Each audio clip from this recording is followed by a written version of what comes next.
Sila ng pangmadalang.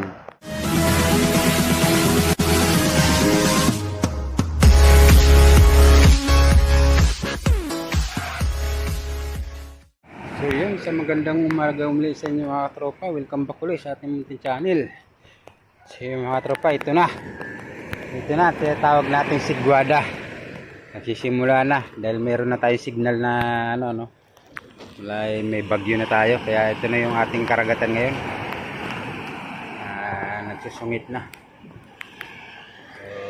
Wala nang hanap buhay yung ating mga dito. Hindi yung mga lumalaot dito mga tropa, yung maliliit lang na bangka, yung mga pangdalawahan lang, yung mga dito lang, yung sagwan lang, pero ano pa rin, delikado pa rin, no? Kasi yung malalaki alon, ayan, tulad yan, lalaki, oh. At ito yung magbabaka sakali na naman tong ating mga katropa, ayan, sila Ivan, no? Shout out sila Ivan, ayan, lalaot sila, pero sana ingat lang mga katropa, dahil malalaki alon dyan sa tagpukan, baka mapasama yung busod, no? Kasi maliit lang yung bangka nila, baka madurog ng alon, lalaki, oh. So ito na yung kapalit ng summer, basta't may summer may Sigwada.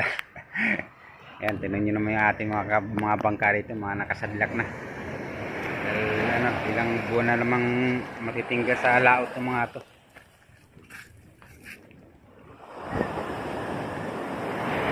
Ay, grabe. Yung nga pala mga katropa, tong ating breakwater. Ayan. Kasi unti-unti nang kinukuha binabaw ng buhangin.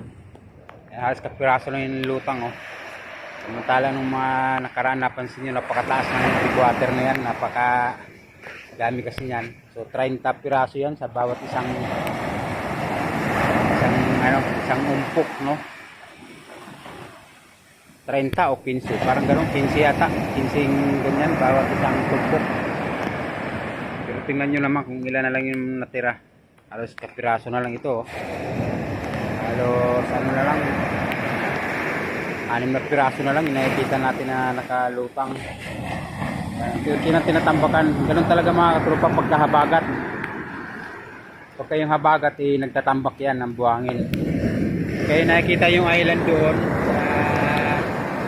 binidyoan kong yung binag ko na resort, kukunin na yung mga tropa, dadali na lahat dito yun. Kaya kung mapapansin nyo, pagka pumunta tayo doon, yung island na yun ay mawawala na.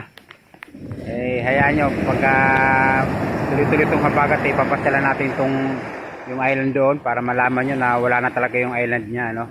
So yun yung dinadala nila rito, yung dagat.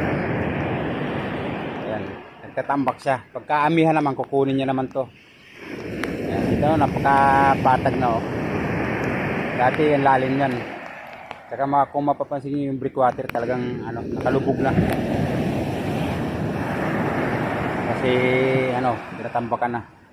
Yung nandun sa pangatlong bato nga mga katropa, wala na, ayun, oh. Wala nang di na nakalutang, hindi katulad nun, oh. Talagang nakalabas yung bawat hanay.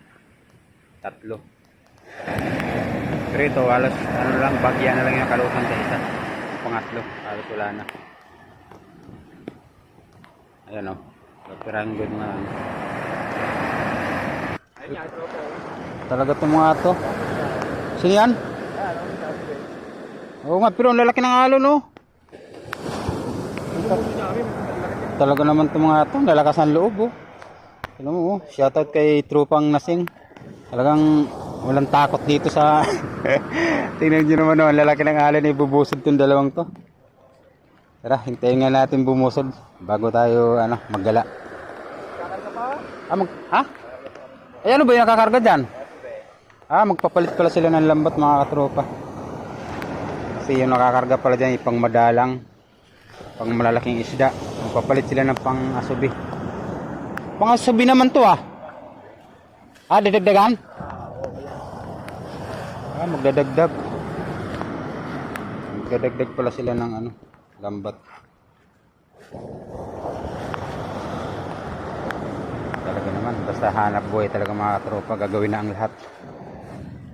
Kasi mas mahirap naman pag nakatambay tayo, wala tayong makain. Pang madalang. Bababad nyo muna yan. Bago, galing. So, 2 lambot pala yung dadali nila ng mga tropa. Ano, pang asubi tapos pang madalang. Yan, i-area muna nila yung pang madalang bago babanat na sila ng pang asubi.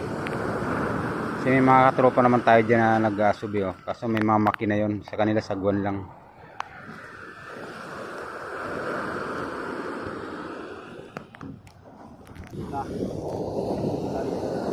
Yan, kakarga na sila ng pang madalang.